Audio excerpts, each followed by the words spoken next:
जाणवलं की 30% तरी आत्महत्या ह्या मुलीच्या लग्नासाठी काढलेल्या कर्जामुळे होतात. आणि आपल्याकडे लग्न करण्याची जी पद्धत आहे ती सध्या फार मोठ्या प्रमाणामध्ये आहे. धूमधडाक्यात लग्न करायचे, मोठे लग्न करायचे, एका दिवसात 25-30 लाख रुपये घालवायचे, किमान 15 लाखापासून 10 लाखापासून तर 30 लाखापर्यंत मिडल क्लास घालवतो. आणि एका दिवसात जेव्हा तुम्ही 30 लाखाचा चुराडा करतात तेव्हा माझ्या अंगावर शहारे येतात. हे 30 लाख रुपये 15 लाख रुपये कमवायला इकडे आयुष्य घालवावं लागतं शेतामध्ये, तरी सुद्धा ते पैसे येत नाही. मग मी ते, आणि मुलींना पण हौस आहे ते फार वेगवेगळ्या पद्धतीनं. आता नुसते मला तर एकानं मध्ये सांगितलं ते काय तुमचं मेकअप करायला येतं त्याची फी 1.5 लाख रुपये. अरे 1.5 लाखात इकडे एखाद्या गरीबाचं लग्न होईल आणि तुम्ही मेकअपला एका दिवसात 1.5 लाख घालत. बरं संध्याकाळी धुवायचं आहे ना म्हणजे 12 वाजता करून 8 वाजता धुवायला जर 1.5 लाख बापाचे घालवत असाल तर फार वाईट परिस्थिती आहे. म्हणून त्या मुलींचं काहीतरी प्रबोधन झालं पाहिजे म्हणून मी त्यांच्यासाठी एक कविता लिहिली. ती कविता अशी आहे की पोरी तुझ्या लग्नामध्ये आयुष्याची पुंजी ओतत असतो बाप. पोरी तुझ्या लग्नामध्ये आयुष्याची पुंजी ओतत असतो बाप. धूमधडाक्यात करता करता लग्न तुझं मानेपर्यंत कर्जात रुतत असतो बाप.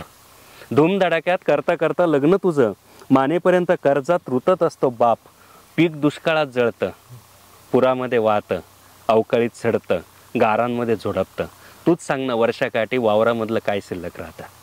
तूच सांग ना वर्षाकाठी वावरामधलं काय शिल्लक राहतं. तुझ्या लग्नात खर्च केलेला 1 रुपया कर्जाचा असतो. तुझ्या लग्नात खर्च केलेला 1 रुपया कर्जाचा असतो. तो फेडता नाही आला तर कित्येक बापांच्या गळ्यात आत्महत्येचा फास दिसतो. तो फेडता नाही आला तर कित्येक बापांच्या गळ्यात आत्महत्यांचा फास दिसतो. पोरींनो आता काळ तुमचा, दिवस तुमच्या पायाशी लोळण घेत आहे. पोरींनो आता काळ तुमचा, दिवस तुमच्या पायाशी लोळण घेत आहे, कारण नवरेच भेटत नाही. बरोबर. पोरींनो आता काळ तुमचा, दिवस तुमच्या पायाशी लोळण घेत आहे. तुम्ही म्हणाल तसे लग्न होतील, तुम्ही म्हणाल तसे लग्न होतील. 100 लोकात, अंगणात, मंदिरात, वावरात लग्न करायची आट घाला तरी शेकडो नवरदेवांच्या रांगा लागतील.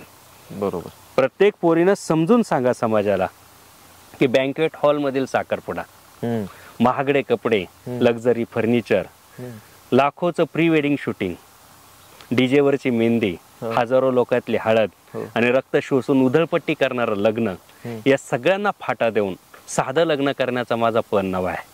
प्रत्येक पोरीनं समजून सांगा समाजाला की या सगळ्यांना फाटा देऊन साधं लग्न करण्याचा माझा पण नवा आहे. कारण एकच, मला माझा बाप जिवंत हवा आहे. कारण एकच, मला माझा बाप जिवंत हवा आहे.